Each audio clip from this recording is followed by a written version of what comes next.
One genre of film that's captivated me for as long as I can remember is the nature documentary.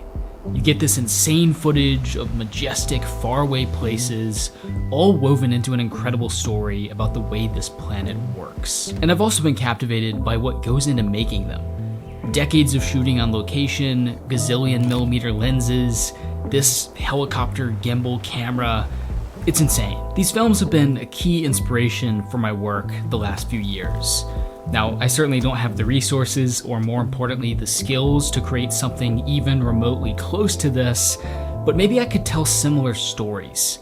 Stories about stunning landscapes, their history, how they work, and why they matter. Last month, myself and my pal Lucas put together a video all about glaciers, hoping to convey their importance to the landscapes around them and to the entire planet. And today, I want to walk you through the techniques that we use to tell this kind of story without a gazillion-dollar budget or even a helicopter gimbal camera. A good film begins with good research and good planning, especially for this kind of story. We wanted to follow this glacial meltwater all the way to the ocean, showing all of the different roles it plays along the way. So we found glaciers we could access that had prominent features. We found alpine meadows and alpine lakes nearby.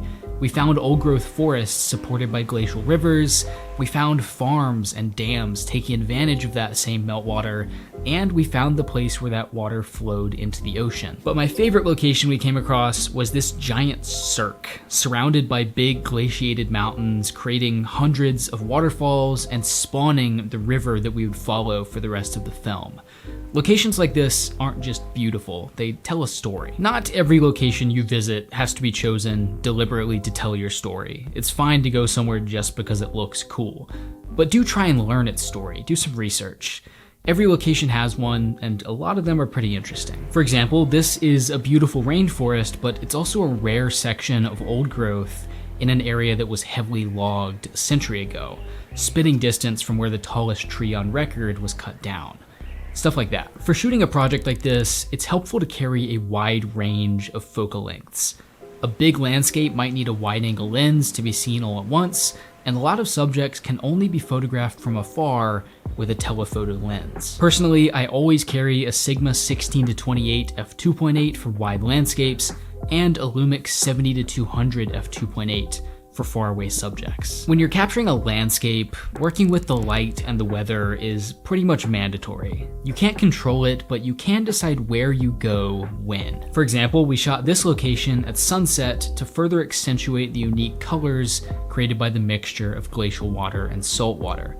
And we shot these farms early in the morning to help give the footage a nice warm glow. Aerials can be an incredible tool for showing a landscape in a unique way, like getting up high to show how these farms use this glacial river, something you can't see from the ground, or flying down into this deep gorge to show the lush forest around the glacial water, something that we just couldn't access on foot. Just make sure to check air maps before you fly to make sure you're not breaking the law, and always be respectful of the people and wildlife in the area. Now, it's really easy to get distracted by these huge, striking landscapes, but don't forget the details. Honestly, one of the coolest things a nature documentary can do is show you how the biggest landscape and the smallest detail are connected. At one point shooting this video, I made sure to just go out for a hike for a couple hours in the forest and shoot detail shots of plants. That was it, just dozens and dozens of close-up shots of plants, because that's important too. Whether you're shooting the big striking landscape or close-ups of the plants, one of the most important practices is to always have your camera at the ready. So many great moments can happen unexpectedly, and you don't want to miss them. I use a Peak Design camera clip on my bag to make sure my camera is always right there on my shoulder, so I don't have to dig through my bag to try and get it out quickly. One of the most important visual ideas for a nature documentary is context. Again, we're showing how the largest landscape connects to the smallest detail. So the subjects that you depict should give each other that context. That can mean placing a subject within the massive landscape surrounding them, or showing how a stream starts from a melting glacier. With this project, we want to hit home that glaciers support the ecosystems around them, so a lot of the shots we have are like alpine meadow with the glacier in the background, alpine lake with the glacier, forest with the glacier. A nature doc is also an inherently educational project. Your viewer should leave your film with a greater understanding of the area you've shown them and why they should care about it, oftentimes a landscape that they might not otherwise consider.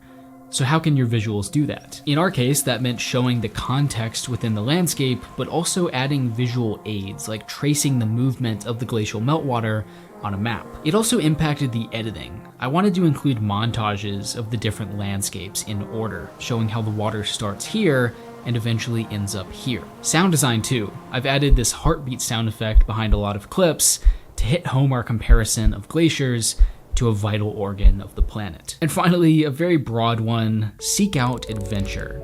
Find excursions where you interact with the landscape in a unique way. Like this hike, where instead of following a trail, we were just following this river, or this campsite that got us right on the edge of the glacier. Regardless of if you have a helicopter gimbal camera, or just a mirrorless camera, or even just your phone, if you follow what gets you most curious and most excited, you will find an incredible story, and you will capture incredible footage.